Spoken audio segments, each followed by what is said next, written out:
వచనంలో ఆ మాటను చూడండి. యెహోవా దృష్టికి, యెహోవా చెప్పిన ప్రకారము నీ పితరులతో ప్రమాణము చేసిన 19వ వచనం చదువుతున్నారు చూడండి.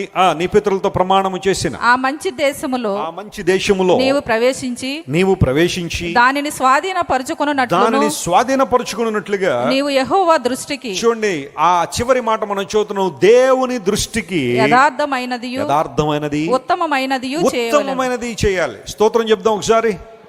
దేవుని దృష్టికి యథార్థమైంది చేయాలన్నాడు. సామెతలు 15:8 ఒక మాట ఉంది, యథార్థవంతుల ప్రార్థన దేవునికి ఏంటంట ఆనందకరం, భక్తిహీనులు అర్పించు బలులు ఆయనకు హేయములో. భక్తిహీనతతో బలులు అర్పించేసిన కోడెలు, కొంగలు, మేకలు, ఎడ్లు, గొర్రెలు ఇంక ఏమి పట్టుకొచ్చి విస్తారమైన బలులు ఇచ్చిన దేవునికి ఆనందం ఉండదట. కానీ యథార్థమైన మనసుతో ప్రార్థన చేస్తేనట ఆ ప్రార్థన దేవునికి ఏమిస్తుందట? ఆనందాన్ని ఇస్తుంది. యథార్థత జీవితంలో లేనప్పుడు కపటం ఉంటుంది మనసులో. ఆత్మలో కపటము లేనివాడు ధన్యుడని బైబిల్లో రాయబడింది. అయితే యథార్థంగా ఎవరైతే దేవుని సన్నిధిలో ప్రార్థన చేస్తారో దేవుడు వారి ప్రార్థన ఏం చేస్తున్నాడు? ఆలకిస్తున్నాడు, వారి ప్రార్థన వింటున్నాడు. యోబు భక్తుని జీవితాన్ని పరిశీలన చేస్తే భార్య వచ్చి అంది, చెప్పండి, నీవెంకనో యథార్థతను వదలకెందువా? నువ్వు యథార్థతను వదిలేసి దేవుణ్ణి దూషించి మరణము కమ్ము. ఆ యోబు గారి స్థానంలో ఈ నవీన యుగపు భర్త ఎవరన్నా ఉంటే ఏమనేవాడు తెలుసా? గొర్రెలు పోయినాయి, ఎడ్లు పోయినాయి, గాడిదలు పోయినాయి, ఒంట్లు పోయినాయి, పిల్లలు పోయారు, ఆస్తి పోయింది, నువ్వు కూడా పోయింటే బాగుండేదంట. నువ్వు ఒక్కదాని ఉండిపోయావు నన్ను సాధించడానికి, వాటితో పాటు నువ్వు కూడా వైపౌట్ అయ్యుంటే నా జీవితం ఎంత ప్రశాంతంగా ఉండేది అనేవాడేమో ఎవరైనా. కొంతమంది అంటలేదు అలా. ఈ రోజుల్లో కొంతమంది భార్యలు అంటలేదా భర్తలని? కొంతమంది భర్తలు భార్యను అంటలేదా, నువ్వు శనిగా పట్టేసావు నాకు, లేకపోతే నా జీవితం ఎంత బాగుండేది అంటలేదా? కొంతమంది భార్యలు అంటలేదా, నిన్ను చేసుకున్నాక ఇలాగ అయిపోయాను కానీ లేకపోతే 300 ఎకరాల మాగాడి ఉండేది మాకు అనేది కొంతమంది భార్యలు అనేవాళ్ళు కాదా? యోబు తన మాటల్లో కూడా చెప్పండి ఏం చేయలేదో, మూర్ఖురాలు అని కూడా తిట్టలేదు భార్యని. మూర్ఖురాలు మాట్లాడినట్టు మాట్లాడుతున్నావు మనము. ఒకసారి చెక్ చేసుకొని మాటలు. యోబు గారి భార్య అయితే ఉండిపోయింది, అన్నీ పోయినాయి, కానీ భార్య ఉంది. ఎందుకోసం తెలుసా? ఆయన్ను శోధించడానికి ఉంది భార్య. కానీ యోబు ఆ శోధన కూడా జయించాడు.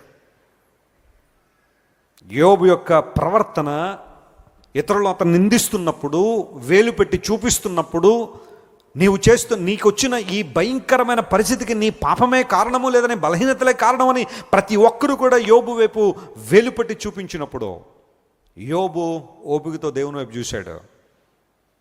అద్భుతం జరిగింది. ఏదైతే కోల్పోయాడో మళ్ళీ 2 ఆశీర్వాదం పొందుకున్నాడు. స్తోత్రం చెప్పండి, హల్లెలూయా. అన్నీ చెప్పండి, ఏం చేశాడు దేవుడు? మరలా 2 ఇచ్చాడు. బిడ్డలను కూడా దేవుడు దయచేశాడు.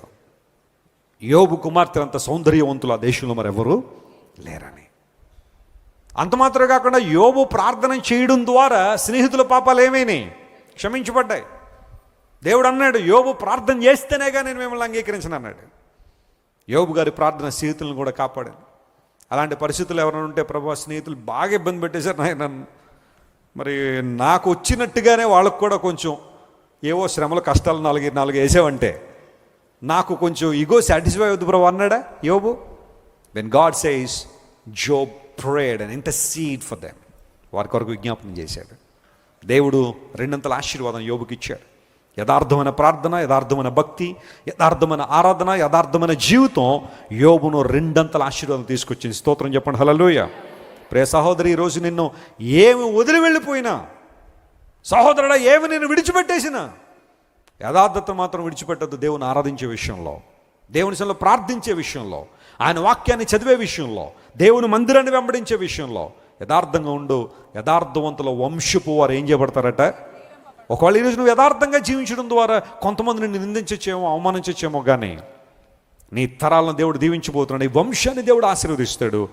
God blesses your generations after generations. దేవుని దృష్టికి యథార్థమైంది మరియు ఉత్తమమైంది చేయండి. ఇలా చేసినప్పుడు దేవుడు మీకు మేలు చేస్తాడు. Thank for watching. Please subscribe, like, comment and share.